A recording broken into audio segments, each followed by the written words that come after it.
guru kita yang ilegal. Nagasnya hari untuk guru diraihkan dengan istimewa.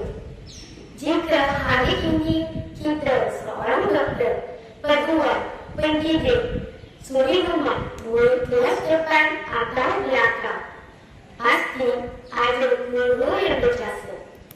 Selamat Hari Guru Cikgu.